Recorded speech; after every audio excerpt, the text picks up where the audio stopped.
আমি সঞ্জয় রয়েছে আপনাদের সঙ্গে। আপনারা দেখছেন S2S মিডিয়া।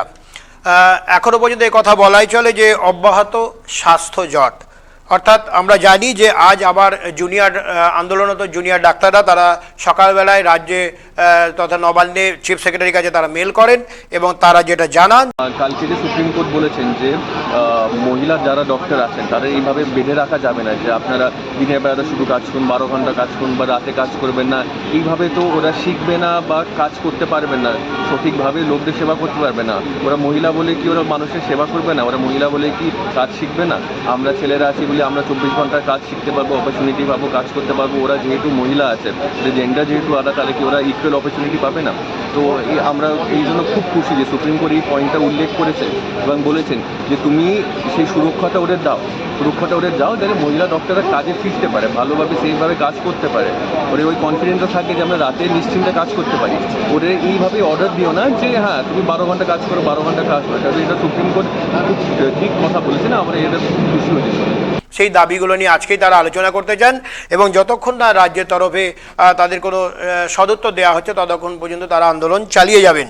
তো সেই মতো যেটা জানানো যায়, সকালে তারা মেল করেন এবং দুপুরের দিকে রাজ্যের তরফে তাদের এই দাবির জন্য যে তারা যে আন্দোলন করছেন এবং এই দাবির পরে তাদের আলোচনায় বসতে চান সেই বিষয়ে সদুত্তর আসে এবং চিফ সেক্রেটারির পরে মেল আসার পর আমরা জেনেছি যে সন্ধ্যেবেলার দিকে নবান্নে 35 জনের একটি দল গেছে এবং সঙ্গে একজন স্টেনোগ্রাফারও গেছে বলে আমরা জানতে পারছি।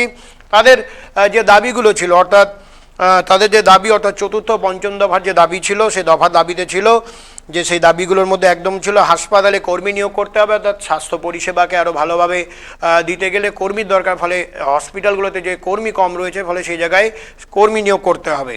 দ্বিতীয় দাবি ছিল প্রতিটি হাসপাতালে সিসিটিভি লাগাতে হবে এবং নিরাপত্তার কারণে সিসিটিভি খুব জরুরি বলে জুনিয়র ডাক্তাররা মনে করছেন, ফলে সিসিটিভির ব্যবস্থা করতে হবে।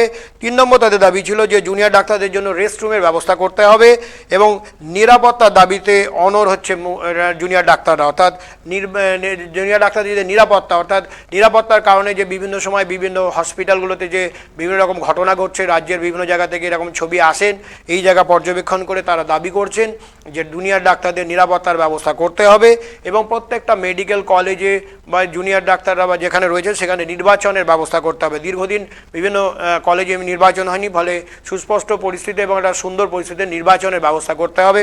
অর্থাৎ এই সমস্ত দাবিগুলো নিয়ে এই মুহূর্তে তারা নবান্নে রয়েছেন এবং প্রায় সন্ধ্যে 6:30টার পরে তারা নবান্নে মিটিংয়ে ঢুকেছেন। এখনও প্রায় নবান্নের তরফ থেকে এখনও পর্যন্ত মিটিং এখনও শেষ হয়নি, মিটিং চলছে, প্রায় 2.5-3 ঘন্টা হয়ে গেল সেই মিটিং চলছে। অর্থাৎ মুখ্য সচিবের সাথে বৈঠক, জুনিয়র ডাক্তারদের চতুর্থ ও পঞ্চম যে দফার দাবিতে তারা যে অনড়, এখনও তারা আন্দোলন চালিয়ে যাচ্ছেন।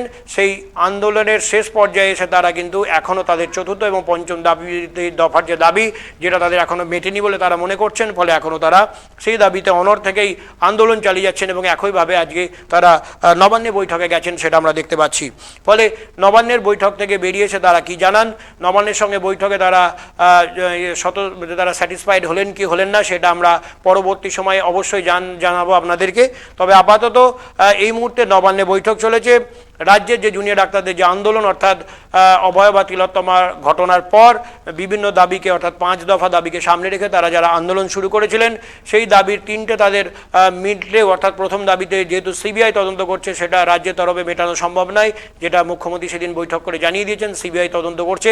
অন্যদিকে যে আরও তাদের দাবি ছিল, অর্থাৎ স্বাস্থ্যকর্তাদের বদলি এবং সিপি ওখান থেকে বদল, কলকাতা থেকে তাকে সরানো, তো সেইগুলো ঘটনাগুলি ইতিমধ্যে ঘটে হয়েছে, রাজ্যের তরফে তাদেরকে বদল করে দেওয়া হয়েছে, আমরা সবাই জানি। তারই মধ্যে আজ তারা কিন্তু আন্দোলন এখনও তোলেননি এবং তারা যথারীতি চতুর্থ এবং পঞ্চম দফার যে দাবি, সেই দাবিতে এখনও অনড়। এই মুহূর্তে নবান্নে তাদের বৈঠক চলেছে। এই বিষয়টা আমাদের সঙ্গে শেয়ার করলাম।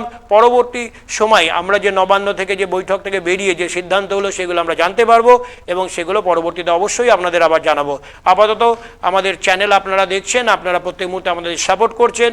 অনেক ধন্যবাদ জানানোর ভাষা আমাদের নাই, তবুও ধন্যবাদ জানাচ্ছি, কারণ আপনারা দেখছেন বলেই প্রত্যেক মুহূর্তে আমাদের চ্যানেলের অনেক লাফিয়ে আমাদের যেমন সাবস্ক্রাইবার, ফলোয়ার বাড়ছে আপনাদের কারণে। ফলে আপনাদের কাছে আবার অনুরোধ, আপনারা অবশ্যই আমাদের চ্যানেল লাইক করুন, ফলো করুন এবং শেয়ার করবেন এবং সাবস্ক্রাইব করে বেল আইকনটা টিপে রাখবেন, যাতে আমরা যখনই আপনাদের জন্য কোনো খবর করব, লাইভ করব, সরাসরি আপনারা নোটিফিকেশান পেতে পারেন এবং সেদিকে অবশ্যই আমাদের দর্শক সংখ্যা আপনাদের কারণেই বাড়ছে। ফলে আরেকবার ধন্যবাদ এবং কৃতজ্ঞতা জানিয়ে শেষ করলাম। অনেক ধন্যবাদ, নমস্কার।